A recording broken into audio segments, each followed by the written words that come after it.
Esta es una producción de Grupo Fórmula. Encuentra más contenido como este en radioformula.mx. Continuamos con mucho más aquí en Fórmula, detrás de la noticia.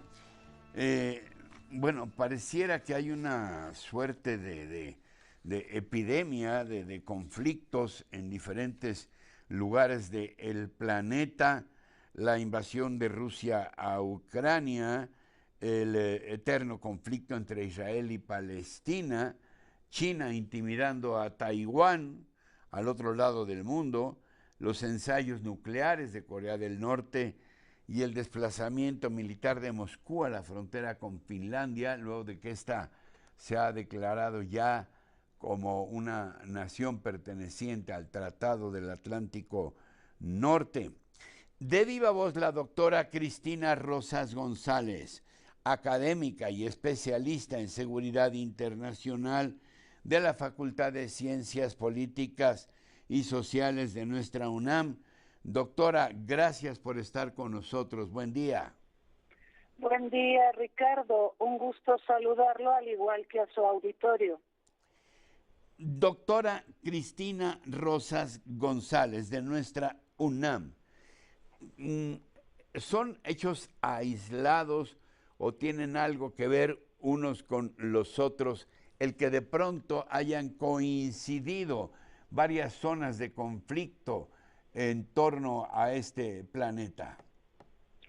Ricardo, yo lo que observo es que estamos asistiendo a una suerte de transición hegemónica, donde estamos viendo visiblemente, es muy claro, es sumamente evidente, hay indicadores económicos que así lo muestran, pero también capacidades persuasivas y diplomáticas, donde Estados Unidos está dejando muchos vacíos de poder.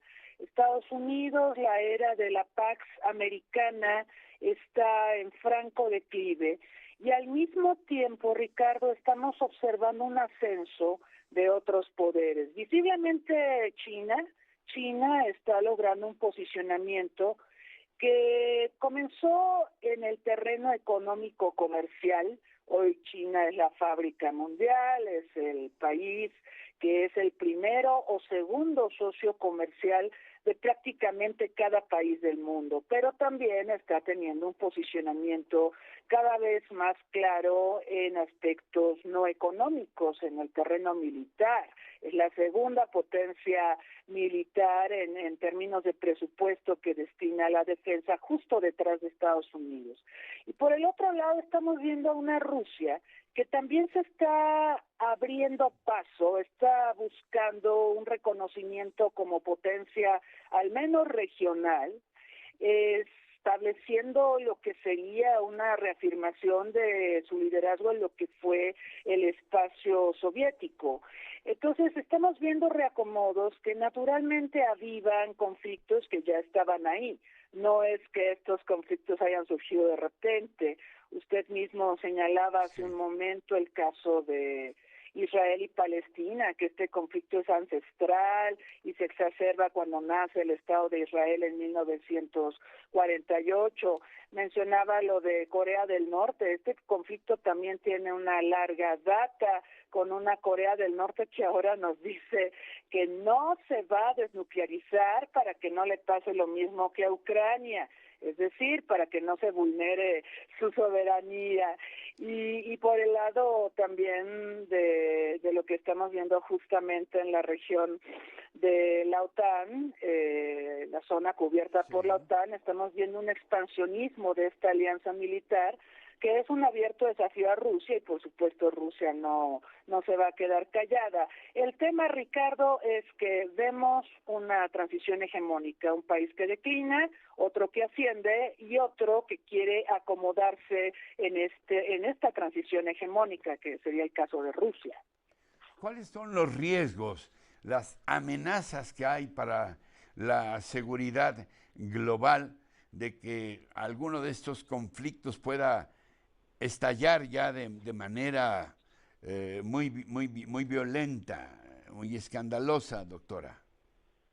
Ricardo, Se ha hablado mucho de que este conflicto en particular, el de Rusia y Ucrania, podría ser la puerta a una tercera guerra mundial, porque desafortunadamente, yo creo que esto es muy triste, se ha hecho una alusión permanente al tema de las armas nucleares. Y no solo de parte de Rusia. Rusia en algún momento habló de un uso táctico, es decir, de armas nucleares, no las estratégicas, las que fueron creadas para destruir a Estados Unidos, esas no, pero sí armas tácticas que pudieran ser como la bomba atómica de Hiroshima o Nagasaki, con unos pocos kilotones que se usarían en el terreno de combate.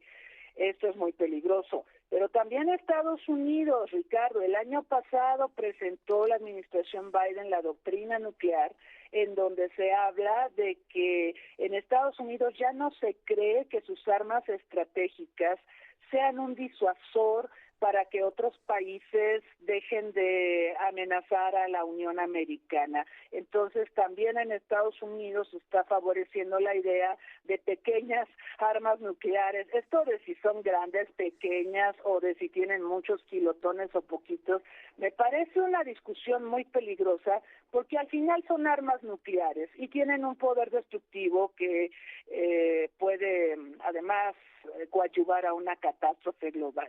Entonces yo creo que hemos llevado este conflicto a terrenos que no nos habíamos imaginado que pudiera llegar.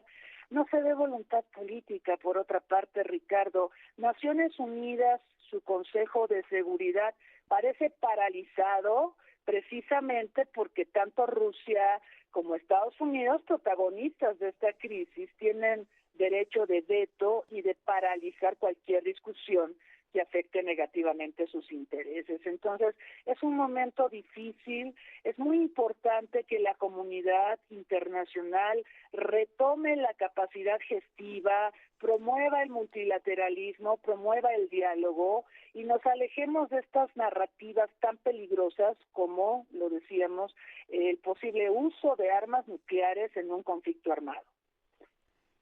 Ahora que mencionas la comunidad internacional, ¿crees que la ONU está haciendo lo suficiente para tratar de atenuar estos conflictos, por lo menos, y promover un diálogo en busca de soluciones? Este año, Ricardo, estamos conmemorando un aniversario muy lamentable. 20 años del inicio de la invasión de Estados Unidos contra Irak.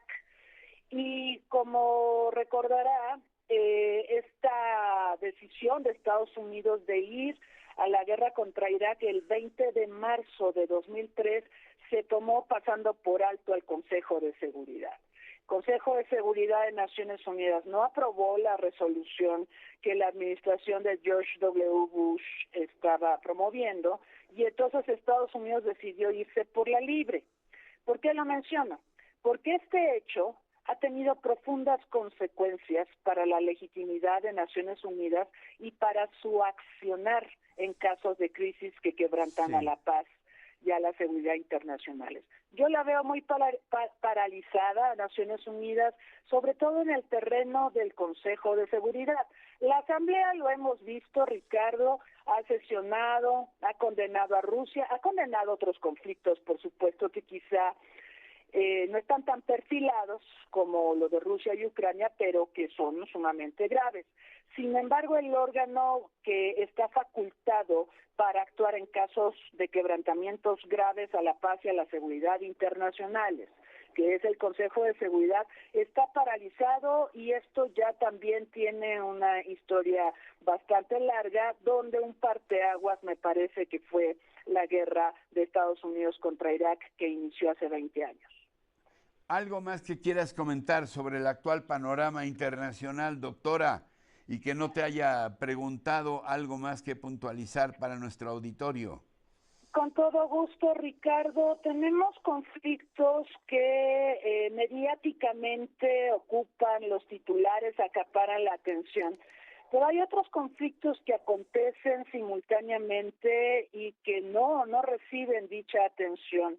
Estamos en un mundo donde tenemos la crisis de Yemen, lo de Somalia, lo de Malí, donde vemos situaciones de genocidio, vemos situaciones de confrontación entre bandos. El caso de Yemen me parece muy interesante porque ahí en realidad lo que estamos viendo es una confrontación entre Irán, un país que creció mucho cuando Irak quedó destruido precisamente por esta guerra que le hizo Estados Unidos. Irak solía ser un muro de contención para Irán, y a raíz de la destrucción de Irak y la caída del régimen de Hussein se exacerba Irán y ahora quiere ser un protagonista en la región y mete su cuchara en muchos conflictos armados.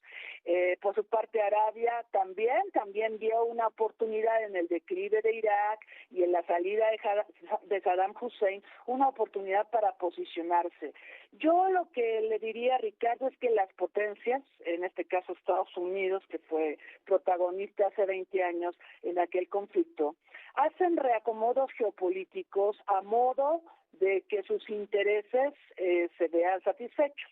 Desafortunadamente en estos reacomodos geopolíticos, y ahora lo estamos viendo también en Medio Oriente con lo que hace China, con lo que hace Rusia, quienes apoyan a Siria y al propio Irán, lo que estamos viendo es que las potencias hacen su juego, pero alteran considerablemente la convivencia política en esta y en otras regiones del mundo. Entonces, es la historia de la humanidad, Ricardo. Estamos en un momento muy precario y también Medio Oriente va a ser una piedra angular en esta reconfiguración de un mundo donde Estados Unidos ya no alcanza a ser el líder mundial y donde está ascendiendo claramente la República Popular China. Doctora, ha sido de verdad muy aleccionador escucharte con esta visión tan grande que tienes sobre los acontecimientos globales. Te aprecio mucho tu presencia hoy con nosotros. Al contrario, Ricardo, un placer. Esta fue una producción de Grupo Fórmula. Encuentra más contenido como este en radioformula.mx.